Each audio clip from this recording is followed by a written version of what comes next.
Hello, I'm Kenneth Kinney, and welcome to another episode of An Education That Works, where every week Victory University profiles leaders in our community who've gone on to achieve phenomenal success in their careers after earning a college degree. Well, you know, for a lot of people in the music industry, a Grammy Award would be more than enough as their own crowning achievement in their career. But for some people, like today's guest, it's just a starting point. This jazz saxophone soloist, who is well recognized in Whitney Houston's I Will Always Love You, has been nominated for a Grammy Award 11 times, and he's also been a winner. He's achieved worldwide recognition for his musical talents, and he's now an artist in residence who supports the Soulsville Foundation and the Stax Music Academy. Mr. Kirk Whalum is an amazing man who not only achieved his bachelor's degree, but he went on to achieve a master's degree after earning these accolades. And then he became an ordained minister and has gone on to serve our community in phenomenal ways that very few people can achieve. So join me now with Kirk Whalum as we discuss some of his own secrets to success and his passion for education on another episode of An Education That Works.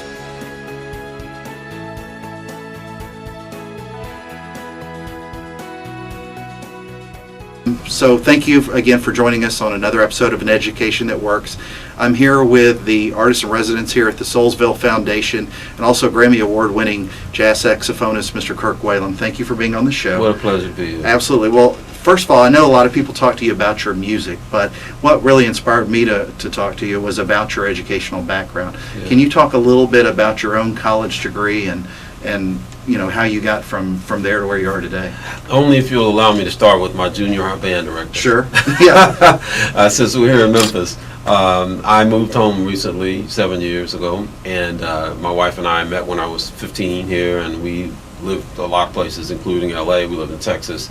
We lived in Paris, France for a while. We lived in Nashville, and now we're back.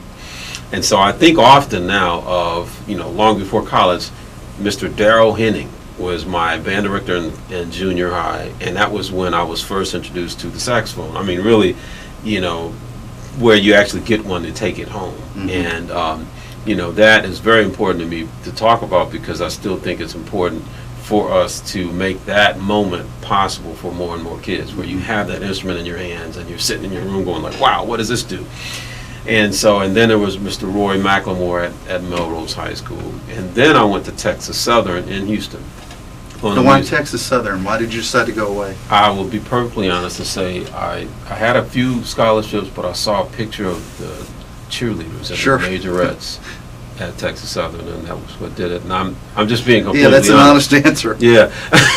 But God, apparently it was in the plan because when I did get there, I ran into more or less my, I don't say mentor. I ran into the two saxophonists who had really shaped my concept of the saxophone mm-hmm. more than any. Mm-hmm. I figured it out when I got there that God actually was in his plan because both Ronnie Laws and Wilton Felder had gone to that school. And I'm like, wow, and here I am, not even having known that. It's like sometimes God has to take your messed up mm-hmm. motivation and use that, you know, mm-hmm. to accomplish his purpose. But I did go to Texas Southern. I go there now and play once a year. So proud of all the things that I experienced there and learned there, and it was the beginning of my musical career.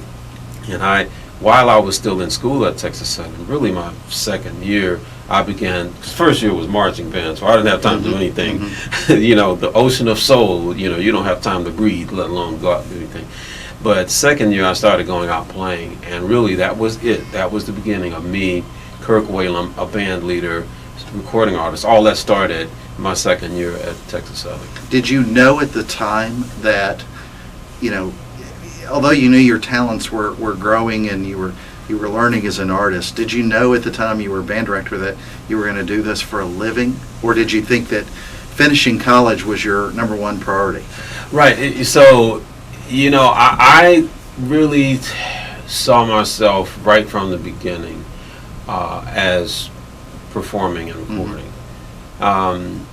You know, and the very mention of like teaching music mm-hmm. was anathema to me at that time because I thought that would have been a cop-out, you know, and I was so wrong about that because now here we sit in the Stax Music Academy And I am so in love with sharing what I've Right. learned with these kids. I love teaching, right? So I'm such a hypocrite, you know. So I love the fact that it's a high calling to teach music or to teach anything. Right. And so I'm grateful that I was able to kind of get that memo. But no, at the beginning, I was really just, what does it take for me to get up there on stage and play?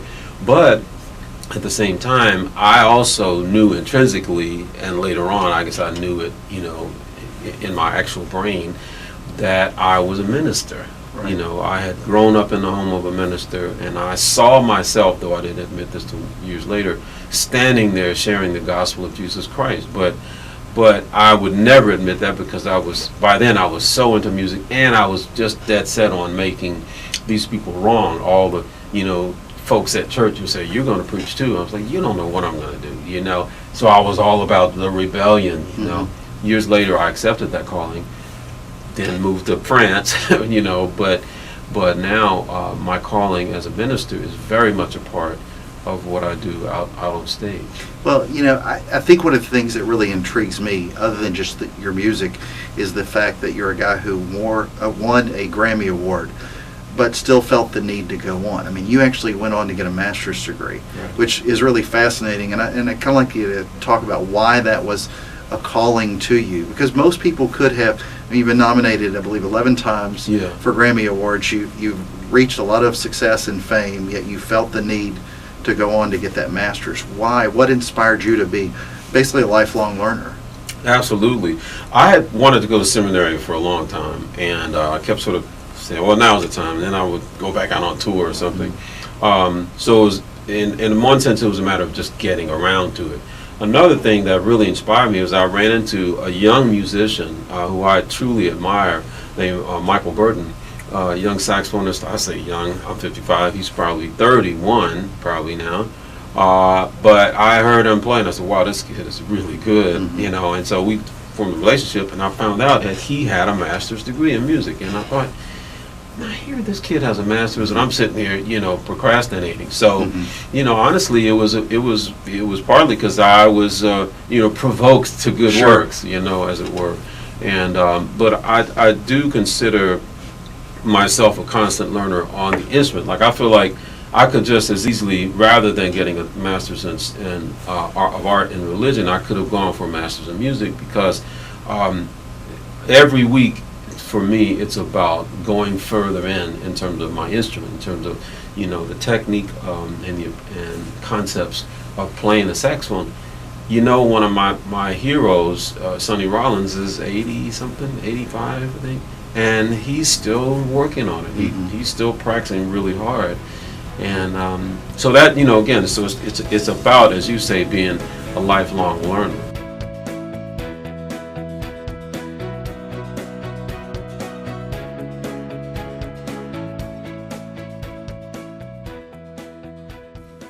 I'm here, and my major is biology, and I really love studying biology. I love it. I'm hoping to go into marine biology later on. What I like about the online course is I can actually like work at my own pace, basically.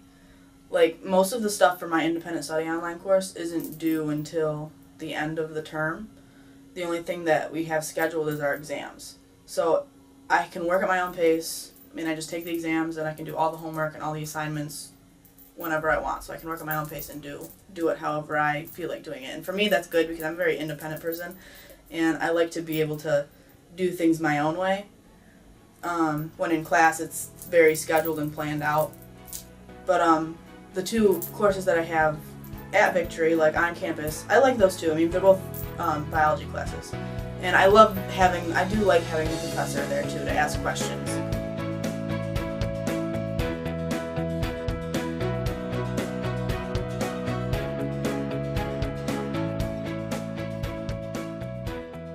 Well, we're here at Stax, and you've got the Music Academy. And I know the Soulsville Charter School as well has done a lot to help the community and educate students. We've got a lot of students downstairs. Yeah. Talk about the value of what you've been able to bring to that. I mean, it's a free public Right. or free school, A lot of community involvement and donations that keep that going. Why is that important to you? You got it. Well, as they say, ain't nothing free, right? Right. So it is free to the lion's share of the kids, and that is because of the generosity of maybe folks watching this presentation, and certainly some nonprofits and other benefactors who fund it. It is absolutely fundamental in the sense that it's kind of it's a gap filler. What am I trying to say? You have aspirations and gifts and talent here. You have possibilities up here, and then there's in between. There's the opportunity for us to connect those two for some very deserving kids. Some kids will naturally get that because their parents are either well off or they're doing well enough to provide those resources. But a huge portion of the kids in this zip code and in other challenged zip codes, if it weren't for Stax Music Academy or Soulsville Charter School or some other program, they would not get that opportunity. And we see now what that means. We see the results of that. We see the outcomes from some of these kids going off and being contestants on The Voice, or other kids going and finishing their college degrees and pursuing higher education, at Berkeley School of Music, and it really is. It's tangible. It's when people talk about well, why a music academy? So we have enough musicians. It's like, no, this is something that impacts kids. That thing inside them that makes them strive to be lifelong learners, to be productive in whatever field it is that they end up in. Music is what greases the wheel. Music is what sort of it turns on the lights in there. It's the engine. I could use a lot of metaphors. Yeah, it inspires them to learn. Absolutely, and facilitates their learning. It sort of causes the brain to think along a certain line that is productive in terms of learning. Well, you must have a lot of students here who all want to be the next Kirk Whalum. They want to be the next big thing, but they don't have that. So how do you help guide some of them so that they'll continue to go on and better themselves through education? Yeah, I mean, that is a challenge, from the standpoint of sort of reality versus our aspirations. I can honestly say that I had to deal with that in a sense. What you dream up in your head of where you're going to be, and what you're going to do, and what it ends up being, and how much money you think you might make, or all of that. It all kind of comes out in the wash. But I do think that God gives grace for that period. That when you get to that point, your perspective also will have changed to where you say, what, actually doesn't mean that much to me as I thought it would. Like having a huge mansion or blah blah blah. What I really love doing is sharing what I've learned. What I really love doing is imparting what it is that the life lessons and the God lessons that I'm learning. That is something that each one of these kids can do, and I think that I do a fair amount of talking about that. It's funny that you should bring it up. Like managing our expectations. It's not pouring cold water on them, but it is a matter of saying, like, we don't know. We have to just shoot for the stars and really continue to be prepared and even more prepared for what comes.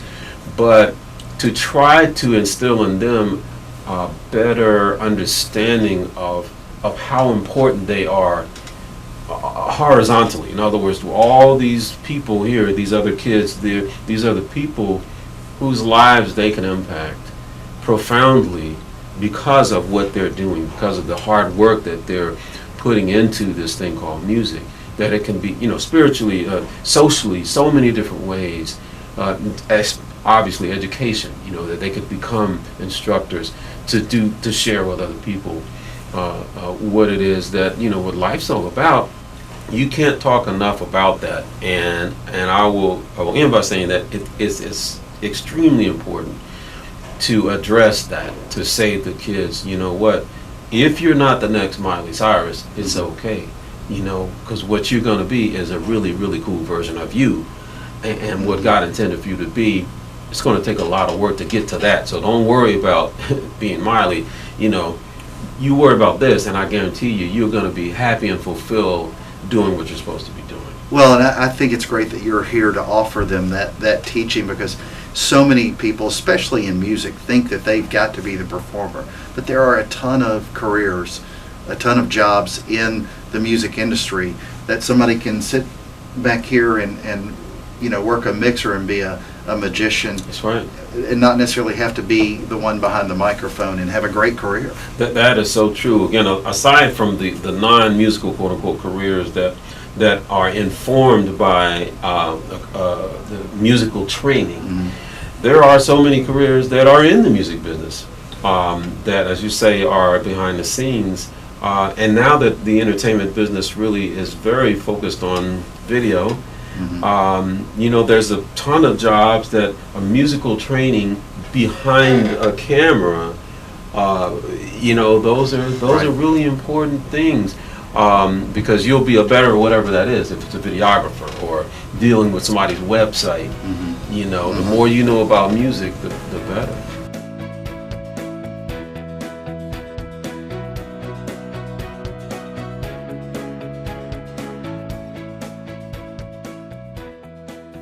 I'm going to college so I can major in psychology. With psychology, I want to pursue that to become a counselor. I want to help urban teens and helping them with developing into becoming adults. I want to start with them because they right at the stage of where trouble and they leave with friends to cause them to stumble. So I can catch them right at the time when they're about to go to peak and become adults. Because I also been in situations where it helped me and then I help others to becoming better and leading.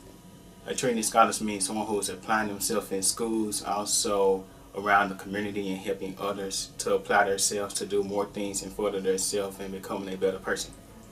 Being part of community service projects allows me to interact with other people and also help out the community.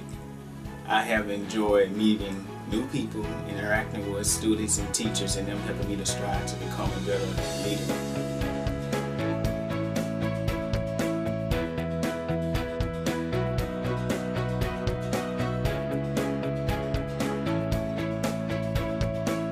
I think the first thing I'll say is that being here at the Stack Music Academy, I find, you know, I guess geographically we're in a place where there's, you know, a large amount, percentage of kids here who come already fired up to serve God, you know. As opposed to France. As opposed to France, Sure. you know, as opposed to even Los Angeles, other places Sure. I've lived. That is a nice thing, you know, and yet, you know, I'm always very sensitive to the fact that there may just be one kid who's a Muslim or one Right, kid who's absolutely. a Buddhist or who's, you know, atheist and parents really don't want you going there. Then you have to find a way to relate this very important cornerstone of learning, which is the vertical aspect. You know, we can learn horizontally and never really tap into the deeper meaning of what it is to be a human being, which comes from the vertical connection. And, you know, as a Christian, in a Christian culture, we have a unique challenge to share our faith in such a way, because that's what you should do. You should share your faith. That doesn't mean you're proselytizing necessarily. What you're sharing is this outlook on life that is connected to your Creator, and that you have this other relationship that undergirds every other thing you do. Creative ways to share that with kids, and they get it. And that's the ultimate challenge, you see, is to be authentic enough and yet respectful enough of where they may be coming from, that they're going to get it anyway. And I do see that every day. I run into people, there are folks on our staff, you know, who are great at that.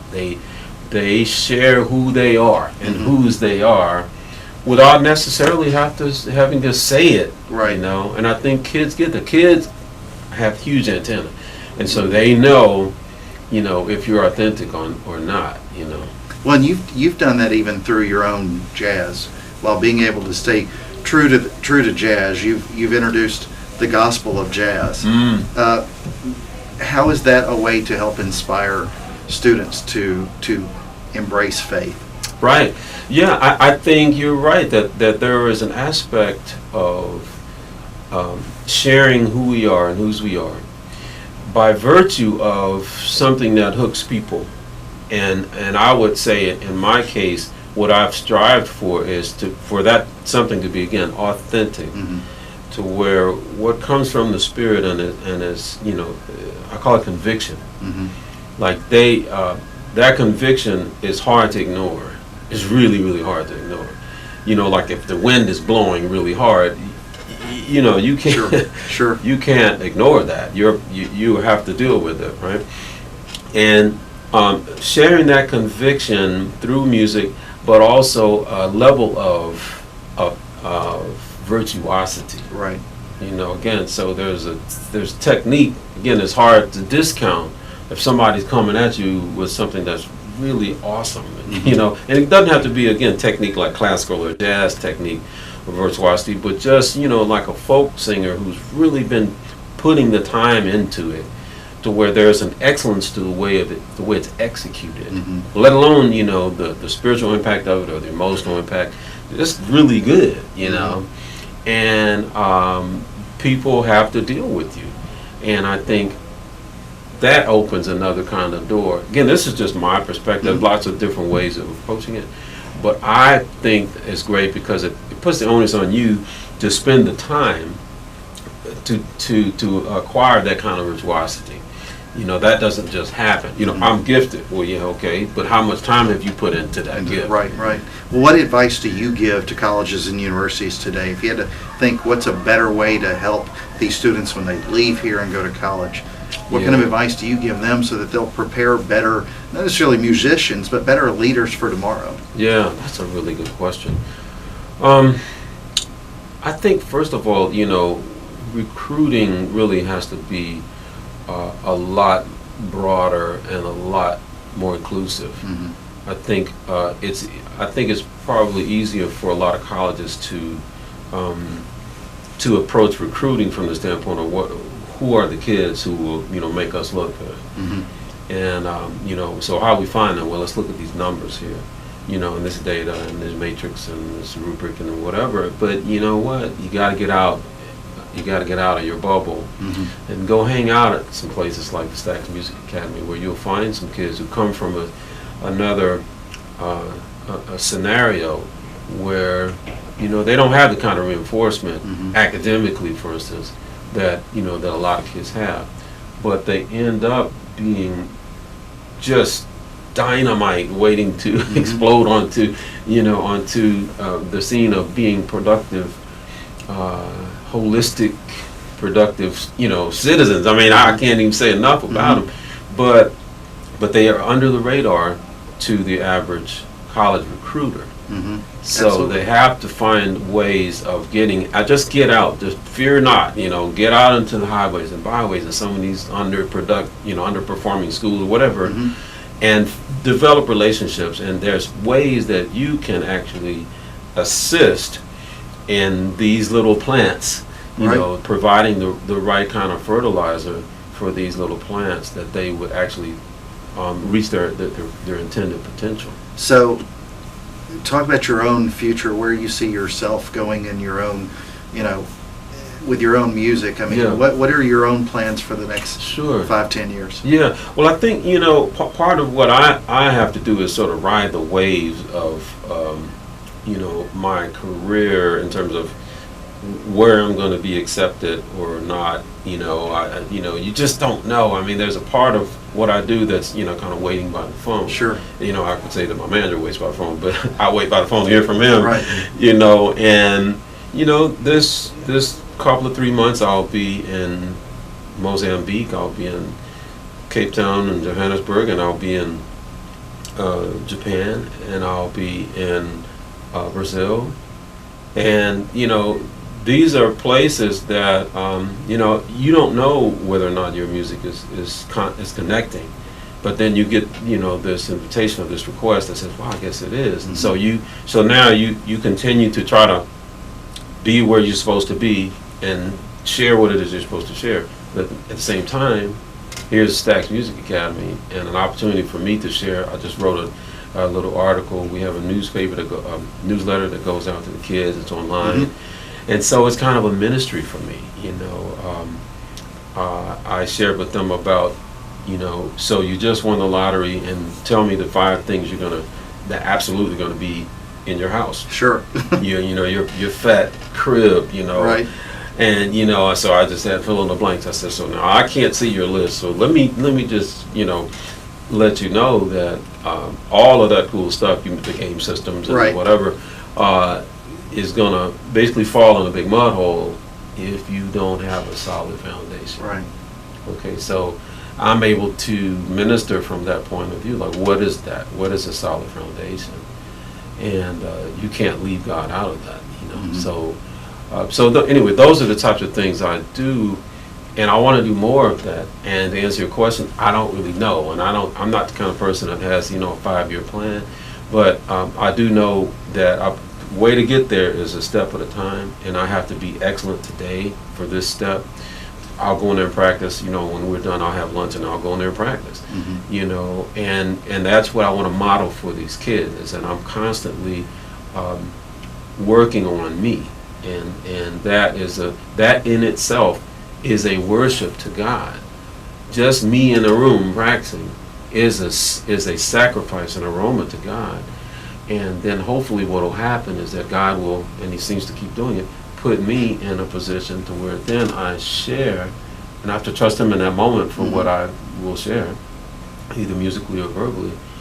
And all of that practice and all of that preparation will go into that moment. And then He creates more moments. So it's a cycle. And then someday I'll be with Him. So my ultimate goal is to be with Him. Well, we've had events that you've been out to at Victory.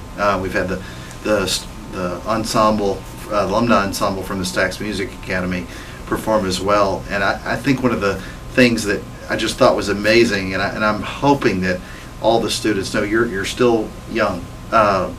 They're getting the chance to work with you for hopefully a lot of years, and to take advantage of that is amazing education of them as well. And it's something I think that will really help them, prepare them for their own careers going forward. So I just want to thank you for being on Education That Works. Yes, sir. My pleasure.